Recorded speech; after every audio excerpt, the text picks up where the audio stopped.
Start చేసుకుందాం. ప్రార్థన చేసుకుని ఉదయకాలపు కుటుంబ ప్రార్థనను ప్రారంభించుకుందాం. ప్రార్థన చేసుకుందాం. జయతల్లి ప్రార్థన.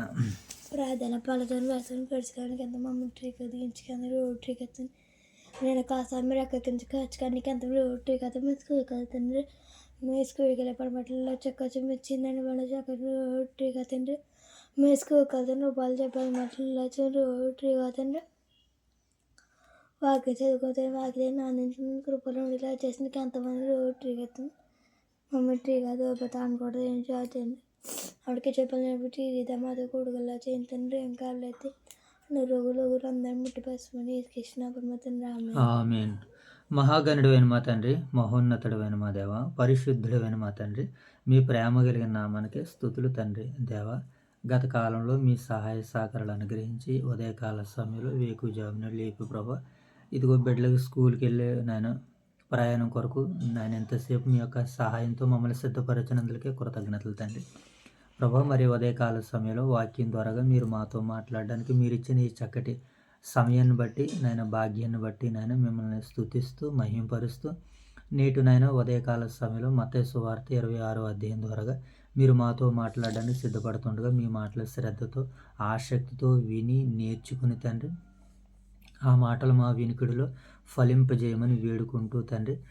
మరి ప్రభా, ఈ ఉదయకాల సమయంలో తండ్రి మరి మీ మాటలతో మమ్మల్ని ఆదరిస్తున్నందులకే మీ మాటలతో మమ్మల్ని బలపరుస్తున్నందులకే కృతజ్ఞతలు తెలుపుకుంటూ తండ్రి ఈ దినంలో మేము చేయబోతున్నటువంటి పనులన్నింటిలో మీ సహాయం కొరకు వేడుకుంటూ అర్థిస్తూ తండ్రి మరి జరుగుతున్నటువంటి ఈ పరిచర్య నాయన మీకు మహిమకరంగా మాకు దీవెనకరంగా ఆశీర్వాదకరంగా జరిగించమని ఈ పరిచర్యని వీక్షిస్తున్న బిడ్డలందరినీ దీవించండి, ఆశీర్వదించండి. వారి చేతి పనులను అభివృద్ధిపరచండి, ఆశీర్వదించండి.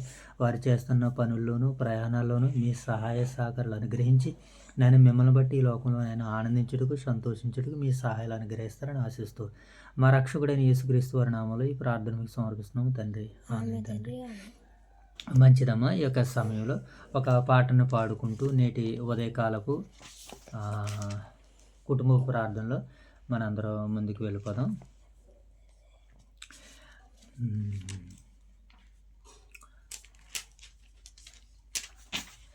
సమస్తానికి ఆధారమైన యేసయ్యా, కృపతో నన్ను జ్ఞాపకం చేసుకోవయ్యా. సమస్తానికి ఆధారమైన యేసయ్యా, కృపతో నన్ను జ్ఞాపకం చేసుకోవయ్యా. ఏ దారిలో వెళ్ళాలో తెలియక ఆగిపోయానయ్యా. మార్గం ఏ దారిలో వెళ్ళాలో తెలియక ఆగిపోయామయ్యా. మార్గము చూపించి కరుణతో నడిపించు యేసయ్యా.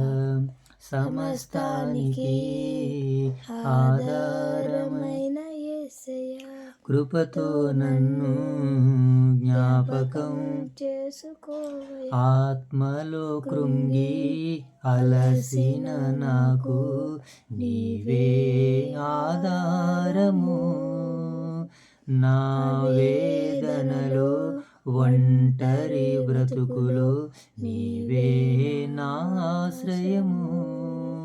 మార్గము చూపించి కరుణతో నడిపించు యేసయ్యా. మార్గము చూపించి కరుణతో నడిపించు యేసయ్యా. సమస్తానికి ఆధారమైన యేసయ్యా, కృపతో నన్ను జ్ఞాపకం చేసుకోమయం. గాఢాంధకారం కమ్మిన వేళ నీవే నా దీపము. కన్నీటి కెరటాలు నన్ను ముంచు వేళ నీవే నా నిరీక్షణ. మార్గము చూపించి కరుణతో నడిపించు యేసయ్యా. మార్గము చూపించి కరుణతో నడిపించు యేసయ్యా. దేవుని నామానికి మహిమ కలుగును గాక. ఆమేన్. మంచిది ప్రియులారా, మరి యొక్క ఉదయకాల సమయంలో మత్తయి సువార్త రాత్రికాల సమయంలో 25వ అధ్యాయం ద్వారా దేవుడు మరి మనతో మాట్లాడి మనకి తెలివిని, జ్ఞానాన్ని, వివేకాన్ని, మరి 25వ అధ్యాయం ద్వారా బుద్ధిని, జ్ఞానాన్ని, అలాగే మనకి ఇచ్చినటువంటి తలాంతులను మనం ఏ రీతిగా కాపాడుకోవాలో, లోకంలో ఎలా బ్రతకాలో, క్రీస్తు వారి పక్షాన మనం ఇతరులకి గుక్కిడి చన్నీళ్ళు ఇచ్చినా మనం ఫలం పోగొట్టుకోమని మరి చక్కటి ఆశీర్వాదాన్ని రాత్రికాల సమయంలో మన కుటుంబంలో దేవుడు మనల్ని ప్రేమించి అనుగ్రహించాడు కనుక మరి విత్తబడిన వాక్యాన్ని దేవుడు మన వినికిడిలో 30 దంతులుగాను, 60 దంతులుగాను, 100 దంతులుగాను ఫలింపజేయమని దేవత దేవుని వేడుకుంటూ ఈ ఉదయకాల సమయంలో మరి మత్తయి సువార్త 26వ అధ్యాయం ద్వారా దేవుడు ఎలాంటి మరి మనకి ఆశీర్వాదాన్ని ఇవ్వబోతున్నాడో మరి చక్కనటువంటి రీతిలో దేవుని మాటలు విందాం, నేర్చుకుందాం ప్రియులారా. మరి శ్రేయస్కరమైనటువంటి ఆశీర్వాదంతో నేను అతన్ని ఎదుర్కొంటున్నానని లేఖన భాగాలు సెలవిస్తున్నాయి కనుక దేవుడు అట్టి రీతిగా ఈ ఉదయకాల సమయంలో మరి కుటుంబ ప్రార్థనలతో ఎవరైతే ముందుకు వెళ్తున్నారో దేవుడు వారందరికీ శ్రేయస్కరమైనటువంటి ఆశీర్వాదాన్ని అనుగ్రహించును గాక. ఆమేన్. మత్తయి సువార్త 26వ అధ్యాయము ప్రారంభం నుంచి చదువుకుంది. యేసు ఈ మాటలన్నీ చెప్పి చాలించిన తర్వాత జరిగినదేమనగా ఆయన తన శిష్యులను చూసి 2 దినములైన పిమ్మట పస్కా పండుగ వచ్చినప్పుడు మనిషి కుమారుడు సిలువ వేయబడుటకై అప్పగింపబడిననియు మీకు తెలియజెప్పెను, మీకు తెలియనని చెప్పెను. ఆ సమయమున ప్రధాన యాజకులను, ప్రజల పెద్దలను కైపయు ప్రధాన యాజకునికి మందిరంలోను కూడి వచ్చి యేసును మాయోపాయము చేత పట్టుకొని చంపవలనని ఏకమై ఆలోచన చేసిరి. అయితే ప్రజలలో అల్లరి కలగకుండానట్లు పండుగలో వద్దని చెప్పుకొనిరి. తర్వాత వచనం. యేసు బేతనీయులో కుష్టి రోగి అయిన సీమోని ఎంట ప్రవేశించినప్పుడు ఒక స్త్రీ మిక్కిలి విలువగల అత్తరబుడ్డి తీసుకుని ఆయన యొద్దకు వచ్చి ఆయన భోజనమునకు కూర్చుండగా దానిని ఆయన తల మీద పోసెను.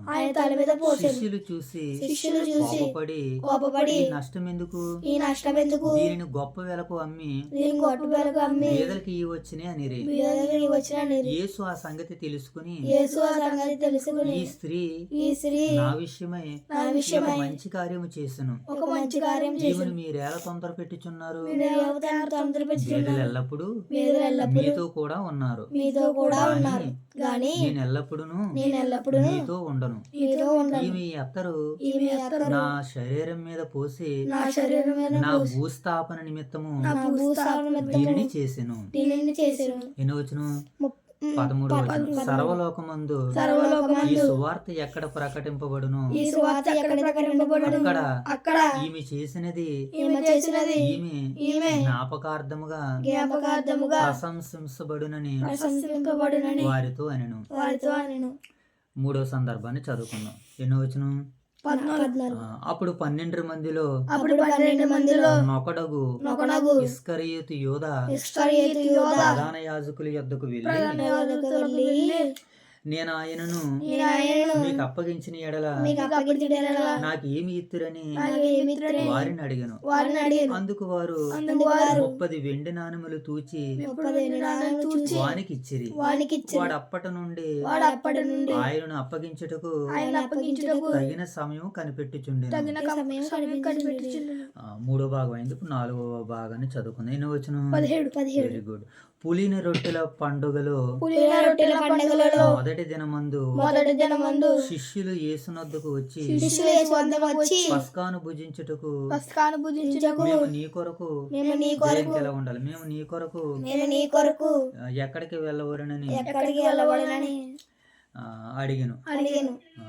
18 వచ్చిన అందుకైన అందుకైన మీరు మీరు పట్టణమందున్న పట్టణమందున్న పలాని మనుషుని యొద్దకు వెళ్ళి పలానా మనిషి యొద్దకు వెళ్ళి నా కాలము సమీపించి నా ఉన్నది. కాలం సమీపించి ఉన్నది. నా శిష్యులతో కూడా నా శిష్యులతో కూడా నీ ఇంట నీ ఇంట పస్కాను పస్కాను ఆచరించదనని ఆచరించదనని బోధకుడు చెప్పుచున్నాడని బోధకుడు చెప్పుచున్నాడని అతనితో చెప్పుడేను. అతనితో చెప్పుడాను. యేసు తమకు ఆజ్ఞాపించిన ప్రకారము యేసు తనకు ఆజ్ఞాపించిన ప్రకారము శిష్యులు చేసి శిష్యులు చేసి పస్కాను సిద్ధపరిచిరి. పస్కాను సిద్ధపరిచిరి. సాయంకాలమైనప్పుడు సాయంకాలం అయినప్పుడు ఆయన 12 మంది శిష్యులతో కూడా ఆయన 12 మంది శిష్యులతో కూడా భోజనమునకు కూర్చుండెను. భోజనం కూర్చుండెను.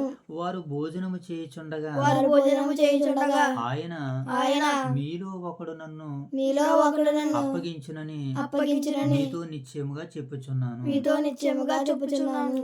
అందుకు వారు అందుకు వారు బహు దుఃఖపడి బహు దుఃఖపడి ప్రతి వాడును ప్రతి వాడును ప్రభువా ప్రభువా నేనా నేనా అని ఆయన అడగగా ఆయన అడగగా వాడును ప్రభువా ఆయన వారితో వారితో పాత్రలో చెయ్యి ముంచి పాత్రలో చేయించి ముంచిన వాడెవడో ముంచిన వాడెవడో వాడే నన్ను అప్పగించువాడు. అప్పగించువాడు. మనుష్య కుమారుని గూర్చి మనిషి కుమారుని గూర్చి రాయబడిన ప్రకారము రాయబడిన ప్రకారం ఆయన పోవుచున్నాడు గాని ఆయన పోవుచున్నాడు గాని ఎవని చేత మనుష్య కుమారుడు మనిషి కుమారుడు అప్పగింపబడుచున్నాడో అప్పగింపబడుచున్నాడు. ఆ మనుషునికి శ్రమ ఆ మనుషునికి ఆ శ్రమ మనుషుడు పుట్టియుండని ఎడల పుట్టి ఉండని వారికి మేలని చెప్పెను. వారికి మేలని చెప్పెను. ఆయనను అప్పగించిన ఆయన అప్పగించిన యోధ బోధకుడా నేనా అని ఆయన అడగగా నేను ఆయన అడగగా ఆయన నీవన్నట్టే అనెను. ఆయన నీవన్నట్టే అనెను. ఎన్నో సందర్భమైంది మనకు ఇప్పుడు 4 సందర్భాలు ఉన్నాయి కదా. ఇప్పుడు 5వ సందర్భాన్ని చూద్దాం. ఏమో వారు భోజనము చేయుచుండగా యేసు ఒక రొట్టెను పట్టుకొని దాన్ని ఆశీర్వదించి విరచి తన శిష్యులకిచ్చి మీరు తీసుకుని తినుడి ఇది నా శరీరం అని చెప్పారు. మరియు ఆయన గిన్నె పట్టుకొని కృతజ్ఞతాస్తుతులు చెల్లించి వారికిచ్చి దానిని ఆశీర్వదించి తన శిష్యులకి ఇచ్చి మీరు దీన్ని తీసుకుని తినుడి ఇది నా శరీరం అని చెప్పాను. మరియు ఆయన గిన్నె పట్టుకుని కృతజ్ఞతాస్తుతులు చెల్లించి వారికిచ్చి దీనిలోది మీరందరూ త్రాగుడి ఇది నా రక్తము అనగా పాప క్షమాపణ నిమిత్తము అనేకుల కొరకు చింతించబడుచున్న నిబంధన రక్తము నా తండ్రి రాజ్యములో మీతో కూడా నేను ఈ ద్రాక్షారసము క్రొత్తదిగా త్రాగు దినము వరకు ఇకను దానిని త్రాగనని చెప్పుచున్నాను. అంతట వారు కీర్తన పాడి ఒలీవల కొండకు వెళ్ళిరి.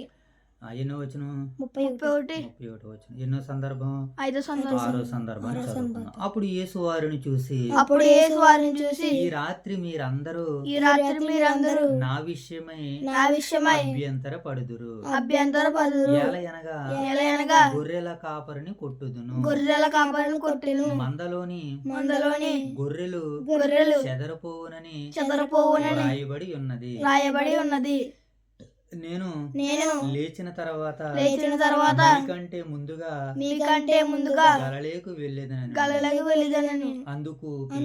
అందుకు పేతురు ఈ విషయమై అందరూ అభ్యంతరపడినను నేను ఎల్లప్పుడూ నేను ఎప్పుడును అభ్యంతరపడనని ఆయనతో చెప్పగా యేసు అతను చూసి ఈ రాత్రి కోయి కూడుకు మునిపే నీవు నన్ను ఎరగవని ముమ్మారు చెప్పుదువని నిశ్చయముగా చెప్పుచున్నాను. పేతురు ఆయనను చూసి నేను నీతో కూడా చావవలసి వచ్చినను నిన్ను ఎరగనని చెప్పునని అదే ప్రకారము శిష్యులందరూ అనిరి. ఎన్నో వచనం 36 వచనం. 7వ సందర్భాన్ని చదువు. చదువుకుందాం. అంతటి యేసు అంతటి యేసు వారితో కూడా వారితో కూడా గెత్సెమనే అనబడిన గెత్సెమనే అనబడిన కోటలోనికి వచ్చి కోటలోనికి వచ్చి నేను అక్కడికి వెళ్ళి ప్రార్థన చేసి వచ్చే వరకు మీరెక్కడే ఉండుడని ఉండుడని శిష్యులతో చెప్పి పేతురును జబదయి ఇద్దరు కుమారులను ఇద్దరు కుమారులను వెంటబెట్టుకుని పోయి దుఃఖపడుటకును చింతాక్రాంతుడగుటకును మొదలు పెట్టెను. అప్పుడు యేసు మరణమగునంతగా నా ప్రాణము బహు దుఃఖములో మునిగి ఉన్నది. మీరు ఇక్కడ నిలిచి నాతో కూడా మెలకువగా నుండుడని వారితో చెప్పి కొంత దూరం వెళ్ళి సాగిలపడి నా తండ్రి సాధ్యమైతే ఈ గిన్నె నా యొద్ద నుండి తొలగి పొమ్ము. అయినను నా ఇష్ట ప్రకారమే కాదు నీ చిత్త ప్రకారమే సిద్ధించును గాకని ప్రార్థించెను. ఆయన వచ్చిన 40. Very good. ఆయన మరలా శిష్యుల యొద్దకు వచ్చి వారు నిద్రించుట చూసి ఒక గడి అయినను నాతో కూడా మేలుకొని ఉండలేరా? మీరు శోధనలో ప్రవేశించుకున్నట్లు మెలకువగా ఉండి ప్రార్థన చేయుడి. ఆత్మ సిద్ధమే గాని శరీరము బలహీనమని పేతురుతో చెప్పి మరలా రెండో మారు వెళ్ళి నా తండ్రి నేను దీనిని త్రాగితేనే గాని నా యొద్ద నుండి తొలగిపోవుట సాధ్యము కాని ఎడల నీ చిత్తమే సిద్ధించును గాకని ప్రార్థించి తిరిగి వచ్చి వారు మరలా నిద్రించుట చూసెను. ఏలయనగా వారి కన్నులు భారముగా ఉండెను. ఆయన వారిని మరలా విడిచి వెళ్ళి ఆ మాటలే చెప్పుచు మూడవ మారు ప్రార్థన చేసెను. అప్పుడు ఆయన తన శిష్యుల యొద్దకు వచ్చి ఇక నిద్రపోయి అలసట తీర్చుకొనుడి. ఇదిగో ఆ గడియ వచ్చి ఉన్నది. మనిషి కుమారుడు పాపుల చేతికి అప్పగింపబడుచున్నాడు. వెళ్ళుదుము. ఇదిగో నన్ను అప్పగించువాడు సమీపించి ఉన్నాడని వారితో చెప్పాను. ఎన్నో భాగం ఇప్పుడు 7వ భాగాన్ని చదువుకుందాం. ఆయన ఇంకనూ మాట్లాడుచుండగా 12 మందిలో ఒకడగు యోధా వచ్చెను. వానితో కూడా జన సమూహము కత్తులతోను గుదియులతోను పట్టుకుని ప్రధాన యాజకుల యొద్ద నుండి ప్రజల పెద్దల నుండి వచ్చెను. ఆయనను అప్పగించువాడు నేను ఎవరిని ముద్దు పెట్టుకుందును ఆయనే యేసు.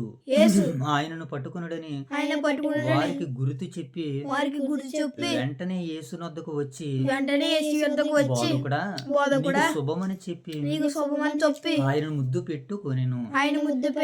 యేసు చెలికాడా చేయి వచ్చినది చేయమని అతనితో చెప్పగా వారు దగ్గరకు వచ్చి ఆయన మీద పడి ఆయనను పట్టుకుని ఇదిగో యేసుతో కూడా ఉన్న వారిలో చెయ్యి చాసి కత్తి దూసి ప్రధాన యాజకుని దాసును కొట్టి వాని చెవి తెగ నరికెను. యేసు నీ కత్తి నీ వరలో ఉంచుము. కత్తి పట్టుకుని వారందరూ కత్తితో మరణించుదురని చెప్పెను. 53వ వచనం. ఈ సమయమున నేను నా తండ్రిని వేడుకొనలేననియు వేడుకొనిన ఎడల ఆయన 12 సేనా వ్యూహముల కంటే ఎక్కువ మంది దూతలను ఇప్పుడే నాకు పంపడనియు నీవు అనుకొనిచున్నావా? నేను వేడుకొనిన ఎడల ఎలాగు జరగవలెనను లేఖనము ఎలాగు నెరవేరునని అతనితో చెప్పెను. ఆ గడియలోని యేసు జనసమూహములను చూసి బందిపోటు మీదకు వచ్చినట్లు కత్తులతోను గుడిలతోను నన్ను పట్టుకుని వచ్చితిరా. నేను అనుదినము దేవాలయంలో కూర్చుండి బోధించుచున్నప్పుడు మీరు నన్ను పట్టుకొనలేదు. అయితే ప్రవక్తల లేఖనములు నెరవేరినట్లు ఇదంతయు జరిగినని చెప్పెను. అప్పుడు శిష్యులందరూ ఆయన విడిచి పారిపోయిరి. ఎన్నో సందర్భం 8వ సందర్భాన్ని చదువుకుందాం. ఎన్నో వచనం? Very good. యేసును పట్టుకొనిన వారు ప్రధాన యాజకుడైన కయప యొద్దకు ఆయన తీసుకుని పోగా అక్కడ శాస్త్రులను పెద్దలను కూడి ఉండిరి. పేతురు ప్రధాన యాజకుని ఇంటి ముంగిట వరకు ఆయనను దూరము నుండి వెంబడించి లోపలికి పోయి దీనంతమేమోనని దూరం చూడవలెనని బంట్రోతులతో కూడా కూర్చుండెను. ప్రధాన యాజకులకు మహాసభ వారందరూ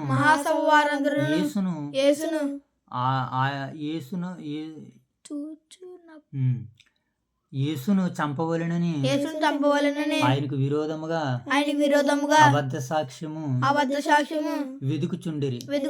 కానీ అబద్ధ సాక్షులు అనేకులు వచ్చినను సాక్ష్యమేమీ దొరకలేదు. 2 మనుషులు వచ్చి వీడు దేవాలయమును పడగొట్టి 3 దినములలో దాన్ని కట్టుదనని చెప్పిననిరి. ప్రధాన యాజకుడు లేచి నీవు ఉత్తరమేమి చెప్పవా? వీరు నీ మీద పలుకుచున్న సాక్ష్యం ఏమని అడగగా యేసు ఊరకుండెను. అందుకు ప్రధాన యాజకుడు అతనిని చూసి ఆయనను చూసి నీవు దేవుని కుమారుడు అయితే క్రీస్తు అయితే ఆ మాట మాతో చెప్పమని జీవము గల దేవుని తోడని నీకు ఆనబెట్టుచున్నాను. అందుకు యేసు నీవన్నట్టే ఇది మొదలుకొని మనిషి కుమారుడు సర్వశక్తుని కుడిపార్శ్వమున కూర్చుండుటయు ఆకాశమేఘారుడై వచ్చుటయు మీరు చూతిరని చెప్పగా ప్రధాన యాజకుడు తన వస్త్రములు చింపుకొని వీడు దేవదూషణ చేసెను. మనకి సాక్షులతో పని ఏమి? ఇదిగో ఈ దూషణ మీరు ఇప్పుడు మీకేమి తోచుచున్నది అని అడిగెను. అందుకు వారు వీడు మరణమునకు పాత్రుడని అనిరి. అప్పుడు వారు ఆయన మీద ముఖము మీద వేసి ఆయన గుద్దిరి. కొందరు ఆయనను అరచేతులతో కొట్టి క్రీస్తు నిన్ను కొట్టిన వాడెవడో ప్రవచింపమని. మరొక సందర్భాన్ని చదువుకుందాం. 9వ సందర్భం. పేతురు వెలుపటి ముంగిట్లో కూర్చుని ఉంటాడు. చిన్నది ఆయన యొద్దకు వచ్చి నీవును గలిలీయుడగు యేసుతో ఉంటివి కదా. అందుకతడు నేనుండలేదు, నీవు చెప్పు సంగతి నాకు తెలియదని అందరి ఎదుట అనెను. అతడు నడవలోనికి వెళ్ళిన తర్వాత మరి ఒక చిన్నది చూసి వీడును నజరేయుడు యేసుతో కూడా ఉండినని అక్కడ అక్కడ వారితో చెప్పగా అతడు ఒట్టు పెట్టుకుని అతను ఒట్టి పెట్టుకుని నేను ఉండలేదు, నేను ఉండలేదు, ఆ మనుషులు నేను ఎరగనని ఆ మనిషిని ఎరగనని మరలా చెప్పును. మరలా చెప్పాను. కొంతసేపు అయిన తర్వాత కొంతసేపు అయిన అక్కడ తర్వాత నిలిచున్న వారికి అక్కడ నిల్చున్న వారికి పేతురు వద్దకు వచ్చి పేతురు వద్దకు వచ్చి నిజమే, నీవును వారిలో ఒకడివే, వారిలో ఒకడువే, నీ పలుకు నీ పలుకు నిన్ను గూర్చి నిన్ను గూర్చి సాక్ష్యమిచ్చుచున్నదని సాక్ష్యం ఇచ్చుచున్నదని అతనితో చెప్పిరి. అతనితో చెప్పిరి. అందుకతడు అందుకతడు ఆ మనుషుని నేను ఎరగనని ఆ చెప్పి మనిషిని ఎరగనని చెప్పి శపించుకొనుటకును తప్పించుకున్నటకును ఒట్టు పెట్టుకొనుటకును ఒట్టు పెట్టుకున్నటకును మొదలు పెట్టెను. మొదలు పెట్టెను. వెంటనే కోడి కోసెను. వెంటనే కోడి కోసెను. కనుక కనుక కోడి కూయకు మునుపు కోడకు మూయకును నీవు నన్ను ఎరగవని నువ్వు నన్ను ఎరగవని మారు చెప్పిదువని మారు చెప్పిదవని యేసు తనతో అనిన మాట యేసు తన మాట పేతురు జ్ఞాపకం చేసుకుని పేతురు జ్ఞాపకం చేసి వెలుపలకు పోయి వెలుపలకు పోయి సంతాపపడి ఏడ్చెను. దేవుడి యొక్క పరిశుద్ధ వాక్యాన్ని నేడు మన వినికిడిలో ఫలింపజేయను గాక. ఆమేన్ ప్రియులారా. మరి మంచిది. ఇంకా చివరగా మరి ఈ 26వ అధ్యాయంలో రాయబడినటువంటి కొన్ని సందర్భాలను మనం ధ్యానించుకుంటూ మనం నెమరు వేసుకుంటూ ముందుకు వెళ్ళిపోదాం. మొదటి సందర్భం ఏంటన్నట్లయితే యేసుక్రీస్తుల వారు ఏమని చెప్తున్నాడు? యేసు ఈ మాటలని చెప్పి చాలించిన తర్వాత జరిగినది ఏమనగా ఆయన తన శిష్యులను చూసి 2 దినములైన పిమ్మట పస్కా పండుగ వచ్చిననియు అప్పుడు మనుష్య కుమారుడు సిలువ వేయబడుటకే అప్పగింపబడిననియు మీకు తెలియనని చెప్పాను. ఆ సమయమున ప్రధాన యాజకులను ప్రజల పెద్దలను కైపాయు ప్రధాన యాజకుని మందిరంలో కూడి వచ్చి యేసును మాయోపాయముల చేత పట్టుకుని చంపవలెనని ఏకమై ఆలోచన చేసిరే. అయితే ప్రజల్లో అల్లరి కలవకుండానట్లు ప్రజలు పండుగలో వద్దండి. ఇక్కడ మొదటి సందర్భం ఏంటంటే ప్రియులారా, యేసుక్రీస్తుల వారు చెప్పేస్తున్నారు ఏమని? ఇదో కొన్ని దినములైన తర్వాత, ఎన్ని దినాలు అనమాట? 2 దినములైన తర్వాత పస్కా పండుగ వచ్చినని. పస్కా పండుగ అండి, సంవత్సరంలో ఒకసారి పస్కా పండుగను ఆచరిస్తారనమాట ఇశ్రాయేలు ప్రజలు. అంటే ఐగుప్తులో నుంచి పాలు తేనెలు ప్రవహించి పాలస్తీనా దేశానికి వెళ్ళే ప్రయాణంలో పస్కా పండుగ ఆచరించమని దేవుడు ఒక చట్టాన్ని చేశాడు ఇశ్రాయేలు ప్రజలకి. అది యేసుక్రీస్తుల వారి దాకా కొనసాగింది, నేటి వరకు కూడా కొనసాగుతుంది. అయితే ఇప్పుడు ఈ పస్కా పండుగ జరిగే సమయంలో నన్ను పట్టుకుంటారో, నన్ను చంపేస్తారో, అయినా నేను 3వ దినాన్ని తిరిగి లేస్తానని చెప్పి యేసుక్రీస్తుల వారు శిష్యులకి చెప్తే, ఈలోగా ప్రధాన యాజకులను, శాస్త్రులను, పెద్దలందరూ కూడా యేసును పట్టుకుని చంపేయాలనుకుంటున్నారు. కారణం ఏంటి?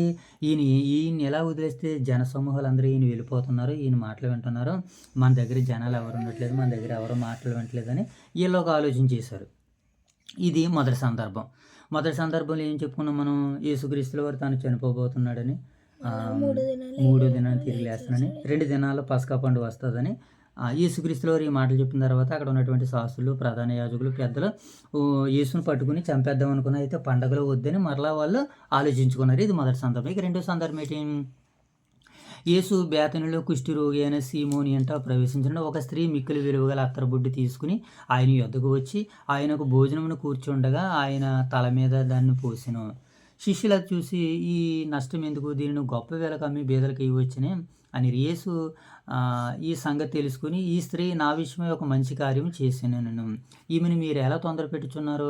బీదలు ఎల్లప్పుడూ మీతో ఉంటారు కానీ నేను ఉండను కదా.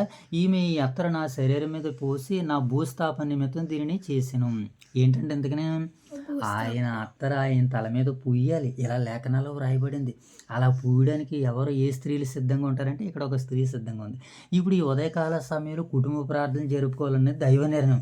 అయితే ఇప్పుడు ఈ కుటుంబాలు, ఏ కుటుంబాలు ఉదయకాల ప్రార్థనలు సిద్ధంగా ఉన్నాయి? లేఖనాలు ఎవరు నెరవేరుస్తున్నారు? దేవుడు అందరినీ చూస్తున్నాడు. అలా లేఖనాలు నెరవేర్చేటువంటి పనులు కొన్ని కుటుంబాలు ఉంటాయి. మనకంటే ఆల్రెడీ తెల్లవారుజాము నుంచి ప్రార్థన చేసినటువంటి వారు ఉంటారు. తెల్లవారుజాము నుంచి ఇది ఇప్పుడు కూడా ఉపవాసంతో ప్రార్థన చేసేవారు ఉంటారు, కన్నీళ్లతో ప్రార్థన చేసేవారు ఉంటారు. కానీ మనం అయితే కన్నీళ్ళు కట్ట చేయకుండా లేఖనాలను బట్టి మనం వాక్యాలను చదువుకుని బైబిల్ పఠనం చేసుకుని మనం సిద్ధపడుతున్నాం. అలాగే ఆ స్త్రీ కూడా భూస్థాపన నిమిత్తం అత్తరబుడ్డు తెచ్చి, మిగులు విలువైన తెచ్చి ఆయన తల మీద పూసి ఆయన్ని అభిషేకిస్తుందట. ఈ నష్టం ఎందుకని శిష్యులు అయితే, లేదురా నాయన, ఇది నా భూస్థాపన నిమిత్తం ఈవిడ చేసిందని చెబుతూ ఈ బేతనీలో జ్ఞాపకార్థంగా ఉండునని చెప్తున్నాడు. మంచి మాట చెప్తున్నాడు. సర్వలోకమందు ఈ సువార్త ఎక్కడ ప్రకటింపబడును అక్కడ ఈమె చేసినది ఈమె జ్ఞాపకార్థముగా ప్రశంసించబడిన నీతో నిశ్చయముగా చెప్తున్నాను. ఈమె ఒక మంచి కార్యం చేసింది, నా భూస్థాపన నిమిత్తం ఈవిడ కార్యం చేసిందని రెండో సందర్భంలో చెప్తున్నాడు. మొదటి సందర్భం ఏంటి? 2 దినములు అయిన పస్కా పండుగ వస్తుంది, నన్ను పట్టుకుంటారు, నేను తిరిగి లేస్తాను, ప్రధాన యాజకులు వీళ్ళందరూ కూడా పట్టుకుని ఆయన యేసుని చంపేద్దాం అనుకున్నారు, కానీ పండుగలో వద్దని భయపడ్డారు. ఇది మొదటి సందర్భం. రెండో సందర్భం ఏంటి? ఒక స్త్రీ మిక్కిలి విలువ గల అత్తరుబుడ్డి తీసుకుని వచ్చి ఆయన పాదాల మీద, ఆయన ఎక్కడ పోసిందంట? తల మీద భోజనమును కూర్చి ఉండగా దానిని ఆయన తల మీద పోసిన, ఆవిడ తల మీద ఏం చేస్తుంది? అత్తరు తెచ్చి తల పోస్తుంది అనమాట. ఇది నా భూస్థాపన నిమిత్తం ఆవిడ ముందుగానే సిద్ధం చేసిందని యేసుక్రీస్తుల వారు శిష్యులకి చెబుతున్నటువంటి రెండో సందర్భం. ఇక మూడో సందర్భం ఏంటి? అప్పుడు 12 మందిలోని ఒకడు ఇస్కరియోతు యోధ ప్రధాన యాజకుల యొద్దకు వెళ్ళి, నేను మీకు ఆయన అప్పగిస్తాను, మీరు నాకు ఎంత ఇస్తారంటే వాళ్ళు ఏం చేశారట? 30 ఎన్ని ఆ పస్కా పండుగ పూజించుటకు నేను ఆయన మీకు అప్పగించిన నాకు ఏమి ఇస్తారని వారిని అడిగిన. వారు 30 వెండి నాణములు తూసివానికి ఇచ్చిరి. అప్పటి నుంచి ఆయనను అప్పగించుటకు ఇస్కరియోతు యోధ ఏం చేస్తున్నాడు? కనిపెడుతున్నాడు అనమాట. అప్పటి నుండి ఆయనను అప్పగించుటకు తగిన సమయం కొరకు కనిపెడుతున్నాడు అనమాట. ఎప్పుడు ఏ సమయంలో ఈయన ఒంటరిగా ఉంటాడో ఆ సమయంలో ఈయన పట్టేసుకుని వాళ్ళందరినీ పిలిచేసి వాళ్ళని అప్పగించేద్దాం అనుకోండి. ఎందుకు వచ్చింది ఇస్కరియోతుకి యోధ మనసు? డబ్బు సంచి తన దగ్గర ఉండబట్టి దానిలో వేసి దొంగిలిస్తున్నాడు. అంటే చిన్నదే చిన్నదే చిన్నది ఎక్కడ తీసుకుని వెళ్ళిపోయింది? పెద్ద పాపం చేయడానికి. అందుకనే దురాశ గర్భాన్ని ధరిస్తుంది. కనుక మనం ఆశ కలిగి ఉండాలి, కానీ దురాశ కలిగి దురాశ దుఃఖానికి చేతి. ఇది ఒక పాఠం మనకి నేర్పించింది. ఎన్నో సందర్భం ఇది? మూడో సందర్భం. నాలుగో సందర్భాన్ని చదువుదాం. నాలుగో సందర్భం ఏమని రాయబడింది అక్కడ? పులినే రొట్టెల పండుగలో మొదటి దినమందు శిష్యులు యేసునొద్దకు వచ్చి, పస్కాను భుజించుటకు మేము నీ కొరకు ఎక్కడ సిద్ధపరచగోరుచున్నామని అడిగాను. అందుకు ఆయన, మీరు పట్టణమందున్న ఫలాన్ని మనుషుని యొద్దకు వెళ్ళి, నా కాలము సమీపించున్నది, నాతో కూడా నీ ఇంట పస్కాను భుజించవలెనని బోధకుడు చెప్పుచున్నాడని వారితో చెప్పుడెనను. వారు తమకు ఆజ్ఞాపించిన ప్రకారము శిష్యులు చేసి పస్కాను సిద్ధపరిచి సాయంకాలం అయినప్పుడు ఆయన 12 మంది శిష్యులతో కూడా భోజనమునకు కూర్చుండెను. వారు భోజనము చేయుచుండగా ఆయన, మీలో ఒకడు నన్ను అప్పగించుచున్నాడని అని చెప్పినాడు అనమాట. నాలుగో సందర్భం ఏంటి? పస్కాని సిద్ధం చేయమన్నాడు అనమాట యేసుక్రీస్తుల వారు. ఎక్కడంటే పలానే స్థలమందు ఒక ఆయన దగ్గరికి వెళ్ళమన్నాడు. ఆయన ఇంటి దగ్గర మన కొరకు పస్కాని సిద్ధం చేయండి అన్నాడు. ఇలా అందరు కలిసి సాయంకాల సమయంలో పస్కాని భుజిస్తున్నారు.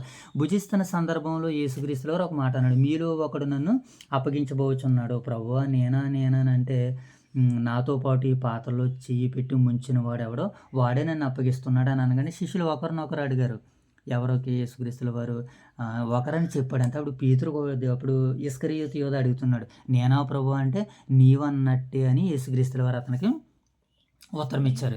ఇది నాలుగో సందర్భం. ఇక ఐదో సందర్భం ఏంటి? వారు భోజనం చేయుచుండగా యేసు ఒక రొట్టెను పట్టుకుని దానిని ఆశీర్వదించి తన శిష్యులకి ఇచ్చి, మీరు దీనిలోని తీసుకుని తినడి, ఇది నా శరీరం అని చెప్పిన. మరియు ఆయన గిన్నె పట్టుకుని కృతజ్ఞతాస్తుతులు చెల్లించి వారికి ఇచ్చి, దీనిలోని మీరందరూ త్రాగుడి, ఇది నా రక్తము, అనగా పాపక్షమాపణ నిమిత్తం అనేకుల కొరకు చిందించబడుచున్నటువంటి నిబంధన రక్తము.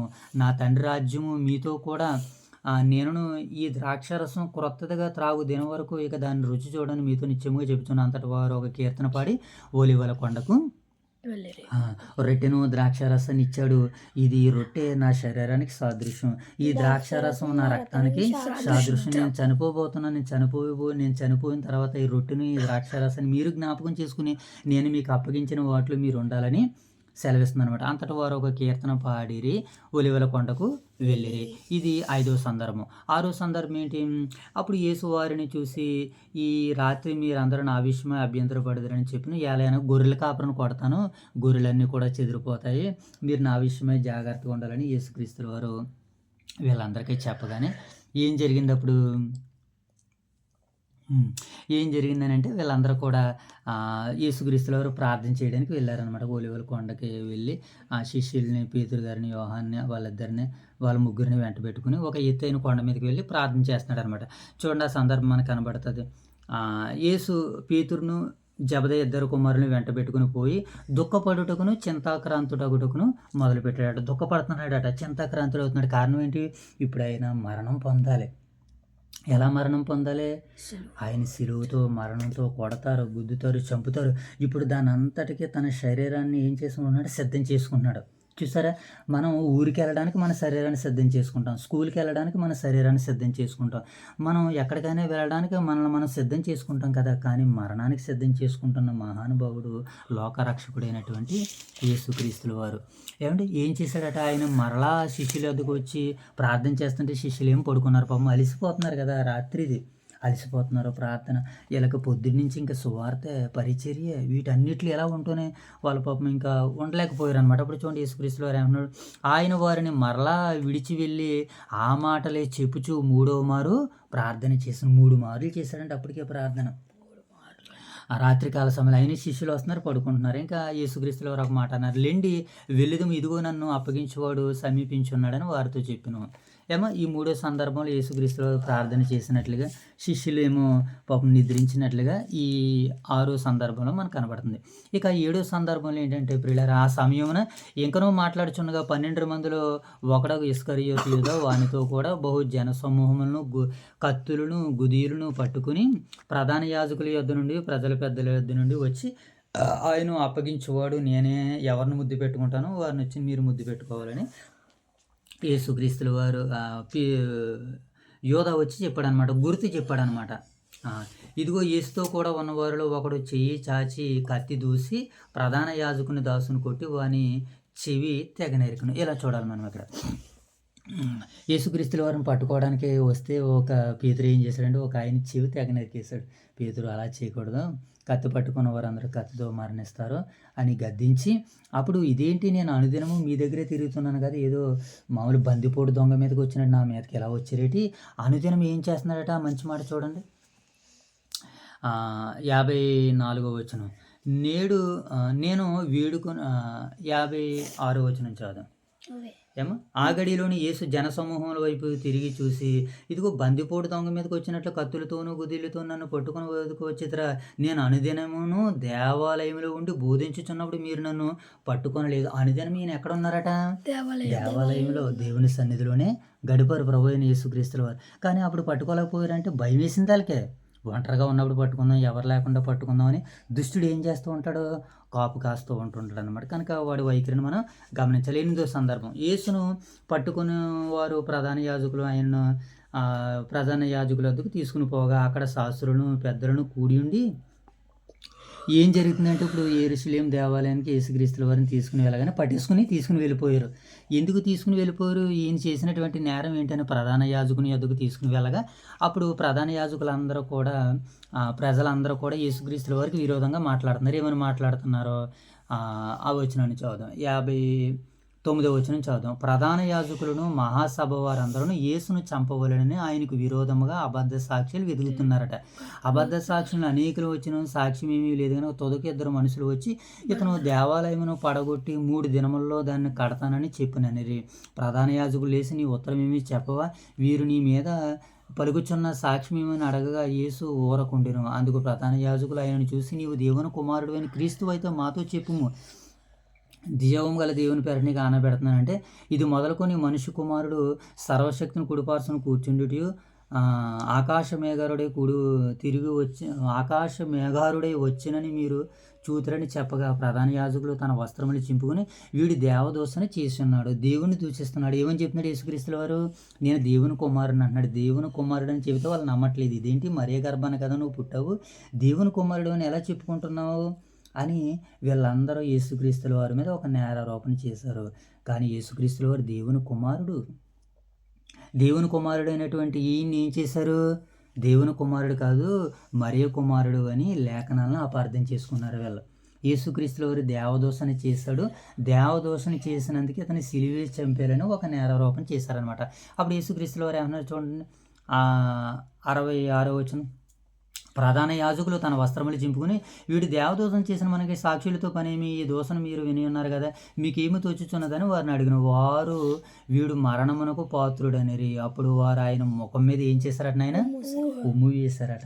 ఇంకేం చేశారట, ఆయన్ని కొందరు ఆయనను అరచేతులతో కొట్టి, క్రీస్తు నిన్ను ఎవడు కొట్టునో ప్రవచింపమని. చూసారా అప్పుడు ప్రియులారా, ప్రభు అయిన యేసుక్రీస్తుల వారిని కొట్టారట, ఆయన మీద ఉమ్మి వేశారని అంటే ఎంత ఆయన సహించాడో చూడండి. ఎందుకంత సహనం ఆయనకి? ఎందుకంత ఆయనకు ఓర్పు అనంటే, ఈ ప్రపంచ ప్రజలందరినీ కాపాడే పనిలో అవమానాలని ఆయన లెక్క చేయలేదు.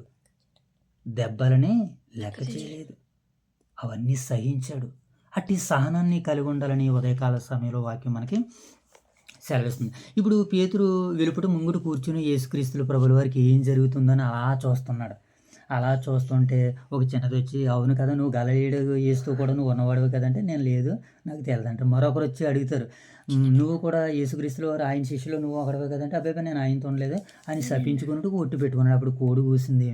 కోడి కూయగానే పేతురు, నువ్వు నన్ను ఎరగవని ముమ్మారు చెప్పుదు అన్నటువంటి యేసుక్రీస్తుల వారి మాట జ్ఞాపకం వచ్చి పేతురు గారు ఏం చేశారు తెలుసా ప్రియులారా? ఆ మాటను చదువుదాం, చూడండి, చదివేసి ముగించేసుకుందాం. యేసు అతనితో కూడా పేతురును జ్ఞాపకం చేసుకుని, కోడి కూయక మునుపు నీవు నన్ను ఎరగవని ముమ్మారు చెప్పెదవని యేసు తనతో అనిన మాట పేతురు జ్ఞాపకం తెచ్చుకుని వెలుపలకు పోయి సంతాపడి ఏం చేశాడట? ఆయన ఏడ్చాడు, సంతాపడ్డాడు, ఏడ్చాడు. అయ్యో నేను అబద్ధం ఆడాను, అయ్యో నా రక్షకుడు నేను ఎరగనని అన్నదని సంతాపడ్డాడు అనమాట. అవును ప్రియులారా, మనం కూడా పశ్చాత్తాప హృదయాన్ని దేవుడు మనలో చూస్తున్నాడు, ఓర్పును మనలో చూస్తున్నాడు, సహనాన్ని మనలో చూస్తున్నాడు. కనుక ఈ 27వ అధ్యాయం ద్వారాగా దేవుడు మనకు అందిస్తున్నటువంటి మాటలు, మరి అందించినటువంటి విజ్ఞాన సంగతులన్నీ కూడా మనలో ఫలింపచేయాలని దేవత దేవుని వేడుకుంటూ ప్రార్థన చేసుకుందాం. మోషుభ ప్రార్థన చేయనాన్న. పారాలు కంటెంట్ గచ్చి మీకు అంటారు మా ట్రీ గచ్చి మీకు అన్నది ట్రీ గచ్చిన మేము అక్కడ చేయకూడదు ఆకితేనే మేము వినిపించి పడగాలి మా హృదయాంతరంగా ఫంచలా చూడండి ఈ ట్రీ కాచండి మమ్మల్ని దొరిపేసలు ఉంది నావును కూడా జీవించి కాచి కాబట్టి ఈ ట్రీ కాచండి ప్రేతులు మిమ్మల్ని అడగరని చెప్పండి, అలాగే మేము ఉండకుండా మేము ఎరిగే వాళ్ళలో మేము ఉండేలా చూడండి. నేను కలిసి నాన్నలో రోజున ముట్టి పద్ధతి పండండి మా పందిరాలు వేతరుగా వేగంగా పూర్తి చేసి మొదలు కుడిలా చేయించండి. యేసుకృష్ణ విత్తనం పడతాను ప్రార్థన పలసలు అర్థం చేసుకోవడానికి మమ్మల్ని తీగా జీవించుకెళ్తారు. ఎంతమంది రోడ్ ట్రీ కట్టాలి నేను కాచా మీరు ఎక్కడికి కాచి కానీ ఎంతమంది రోడ్ ట్రీ కట్టింది. మీరు స్కూల్కి వెళ్తారు, మీరు స్కూల్కి వెళ్ళిన బట్టల్లో చక్కగా మీరు చిన్న పడు చక్కగా రోడ్ ట్రీ మీరు స్కూల్కి వెళ్తారు. ఒకళ్ళు చెప్పాలి మటల్లో చేయించిన రోడ్ ట్రీ కట్టండి వాకి చదువుకోతాడు వాకితే నాన్న చామి కృపణ చేసి నీకు ఎంతమంది రోడ్ ట్రీ కట్టండి మమ్మీ ట్రీ కాదు దొరకదు అనుకోవద్దు ఏం చేయవచ్చు కాబట్టి చెప్పాలి పూర్తి చేద్దాం మాధవ కొడుకులా చేయండి. ఇంకా ఎవరైతే నురుగులు అందరూ ముట్టిపరచుకుని ఇష్టం పరమతండ్రి. చివరిగా ప్రార్థన చేస్తున్నాం. మహాగణుడైన మా తండ్రి, మహోన్నతుడైన మా దేవ, పరిశుద్ధుడైన మా ప్రేమగల తండ్రి, దయగల నామానికి వందనాలు ప్రభావ. ఈ ఉదయకాల సమయంలో మీ సన్నిధి భాగ్యాన్ని అనుగ్రహించి 27వ అధ్యాయం ద్వారా మీరు మాతో మాట్లాడి మమ్మల్ని బలపరిచి మీ లేఖన భాగాలు మా వినికిడిలో మీరు ఫలింపజేసినందులో కృతజ్ఞతలు తెలియజేసుకుంటూ వినవాక్యాన్ని బిడ్డల యొక్క హృదయాంతరంగాల్లో ఫలింపజేయండి. అలాగే ఈ పరిచయని వీక్షిస్తున్నటువంటి తల్లిని చెల్లెళ్ళు ఇరువురిని నా యొక్క సహకారాన్ని దీవించమని ఆశీర్వదించండి. మా రక్షకుడైన యేసుక్రీస్తు ప్రభువుల వారి నామములో ఈ ప్రార్థన మీకు సమర్పిస్తున్నాము తండ్రి.